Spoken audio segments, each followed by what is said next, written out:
तो चलिए बढ़ते हैं आज की कहानी की ओर। दोस्तों, कहानी शुरू होती है रीना नाम की लड़की से।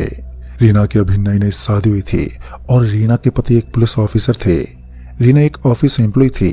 दोनों की नई नई शादी हुई थी, मगर काम में व्यस्त होने के कारण दोनों कहीं बाहर घूमने नहीं जा पाए, जिस बात से रीना दुखी हो गई थी।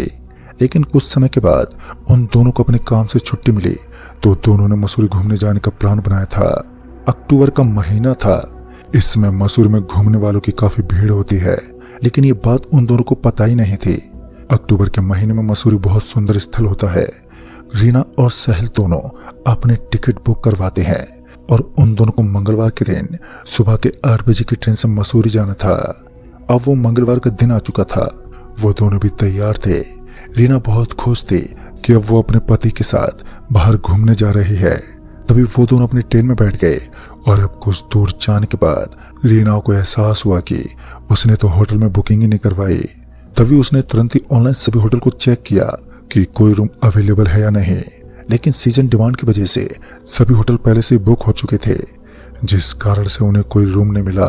अब वो लोग मसूरी पहुंच गए, लेकिन उनके पास रहने के लिए कोई कमरा नहीं था।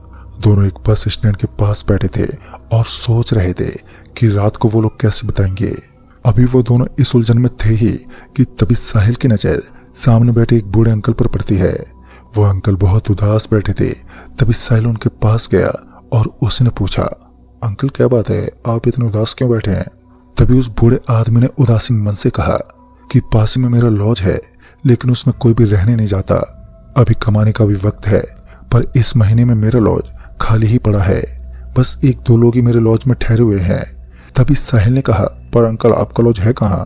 तभी उस आदमी ने पहाड़ की तरफ इशारा करते हुए कहा कि वहां पर है। साहिल उस जगह को देखता है और उसे वो जगह रहने लायक लगती है, तो वो रीना को कहता है कि क्यों ना हम लोग अंकल के लॉज में रुक जाते हैं। वैसे भी अब रात होने वाली है और हमारे पास रहने के लिए कोई कमरा भी नहीं है। रीना पहले तो इस बारे में सोचती है, फिर थोड़ी देर सोचने के बाद वो दोनों उस अंकल के साथ उनके लॉज में चले गए। लॉज बहुत ही पुरानी जमाने की दिख रही थी। ऊपर बस एक ही फ्लोर था। वो अंकल उन दोनों को उनका कमरा दिखा देते हैं और रीना उस अंकल से पूछने लगती है कि हमारे पास वाले कमरे में कौन कौन रहता है? तभी उस अंकल ने कहा कि वो पास वाले कमरे में एक लड़का रहता है और उसके बगल वाले रूम में एक परिवार रहता है। अब वो दोनों अपने कमरे में चले गए। तभी साहिल मन ही मन खुश हुआ कि उन्हें सस्ते में रूम मिल गया। अब काफी देर रात हो चुकी थी, तो अब वो सो गए। सुबह जब रीना की आंख खुली और वो बालकनी से मसूरी का खूबसूरत दृश्य देख रही थी, जो बहुत ही मनमोहक दृश्य था। अब दोनों जल्दी उठकर मसूरी घूमने चले गए। शाम को जब दोनों घूम कर आए तो उन्हें नीचे एक लड़का दिखाई दिया। वो साहिल को कहने लगा कि आप मेरी लॉज में कैसे रह रहे हो? साहिल उसका मुंह देखते जा रहा था कि ये कौन है और क्या बोले जा रहा है। साहिल पहले विनम्रता से उस लड़के के सवाल का जवाब देता है। साहिल उसे सारी बात बता देता है कि उन्हें यहाँ एक अंकल लेकर आए थे। तब उस लड़का ने कहा, अच्छा पापा तुम्हें यहाँ लाए थे? मुझे लगा कि तुम लोग कोई अजनबी हो, इसलिए मैंने ऐसा बोल दिया। अब सब कुछ शॉर्ट आउट करने के बाद रीना और साहिल अपने कमरे में आ गए। तभी रात के समय रीना ने बहुत ही बुरा सपना देखा कि कोई उनके कमरे में घुस गया है और उन्हें मार के चला गया। ये सपना देखकर रीना घबरा कर उठ गई। तब उसे बाहर से किसी के रोने की आवाज आई। रीना घबराती हुई बाहर गई। तब उसने देखा कि पास वाले कमरे में लड़ाई हो रही थी और उनके रूम में एक बच्ची रो रही थी।